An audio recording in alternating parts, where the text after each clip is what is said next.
You're thirsty. This brown water could make you dangerously sick. People lowered the risk by choosing sources, settling, straining, boiling, and covering it. But reduced is doing important work. Before germ tests and treatment plants, nobody could look into a cup and count bacteria, viruses, or parasites. Clear water might still carry disease. Muddy water might be harmless silt, or hide something boiling could never remove. So there was no universal ancient purifier. Different people, in different places, built layers between themselves and a dangerous drink. Each layer solved one part of the problem. Each could also fail. And the first layer started before anyone touched a pot. Start with the source. Ancient writers describe judging water with the only instruments people carried everywhere: eyes, nose, tongue, memory, and the behavior of animals nearby. Cool, colorless, odorless water was preferred. Stagnant or marshy pools were often treated with suspicion. That was not germ theory, it was pattern recognition. Where a choice existed, moving water, rainwater, protected springs, or water collected away from obvious waste could be a better bet than a warm pool shared with animals. But better bet was still a bet. A clean-looking spring could be contaminated upstream. A foul-looking stream could be cloudy only because rain had stirred its bed. Geography could lower exposure. It could not certify the cup. Smell helped. Sediment warned. Invisible danger stayed invisible. The next barrier attacked what people could see. Leave cloudy water still, and heavier sand and silt sink. Pour the upper water into another vessel, and much of the mud stays behind. Pass it through cloth, a sieve, a porous pot, sand, gravel, or charcoal, and more particles disappear. Records preserved by the national academies describe these methods across ancient medical traditions. They also describe rainwater being boiled and strained on Hippocrates' advice.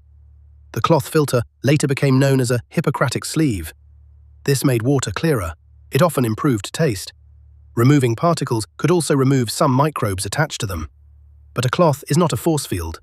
Many pathogens are far smaller than its gaps, and clear water is not a laboratory result.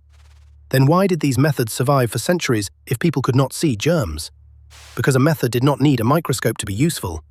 People could notice that one source tasted better, that sediment vanished after waiting, that a vessel left uncovered became foul, or that a household sometimes fared better after heating water. Those observations could become habits, medical advice, craft knowledge, or rules passed between generations. The mechanism was often misunderstood. The result could still be real. But we must not flatten thousands of years into one clever civilization with one recipe. Surviving texts tell us that methods existed. They rarely tell us how many people used them, how consistently they worked, or how much disease they prevented. Archaeology can sometimes show the hardware more clearly than the outcome. At one Maya city, that hardware was hiding in reservoir mud. Tikal rose in a tropical forest where seasonal rain and drought made stored water essential. In the Corriental Reservoir, researchers found layers containing coarse quartz and zeolite, a porous volcanic mineral that can trap or bind some contaminants. Radiocarbon dates place the material between roughly 2,185 and 965 calibrated years before present. The team traced a likely mineral source about 30 kilometers away. Their interpretation is remarkable. Water entering this reservoir passed through a deliberately imported mineral filter. They describe it as the oldest known evidence of zeolite water filtration. Known, not necessarily first. Thousands of Maya reservoirs existed, and only a small fraction had been investigated. The evidence shows an ingenious system at Corriental. It does not prove that every Maya household drank purified water. Filtering changes what is suspended in water. Heat attacks living microbes. Long before anyone knew what a microbe was, boiling appeared in written water advice. Modern public health guidance still calls it the most reliable household way to kill germs when the water is suitable for boiling. But imagine the historical cost. You need a vessel that survives heat. You need fuel that might otherwise cook food or warm a room. You need time to heat the water, time for it to cool, and another clean vessel to hold it. Boiling can also flatten the taste, which matters when nobody can explain why the unpleasant cup is safer. And heat has a hard limit. It kills organisms, but it does not make fuel, toxic chemicals, salts, or every dissolved contaminant disappear. Now the water is clearer. Maybe it has been filtered. Maybe it has been heated. Then someone reaches into the pot with an unwashed cup. A clean process can end in a dirty container. Hands, utensils, dust, insects, animals, and mixing fresh water with yesterday's supply can return contamination after treatment. That is why modern health guidance joins household treatment to safe storage instead of treating them as separate jobs. Historical containers varied enormously. Jars, skins, cisterns, pots, covered tanks, and we should not pretend one design belonged everywhere. The mechanism, however, is universal. If contaminated material touches treated water, the final barrier has failed. The safest-looking cup in the story can therefore be the one that was ruined last. So did people drink safe water before modern treatment? Sometimes they probably lowered the risk. Sometimes they improved only taste and appearance. Often we simply do not know.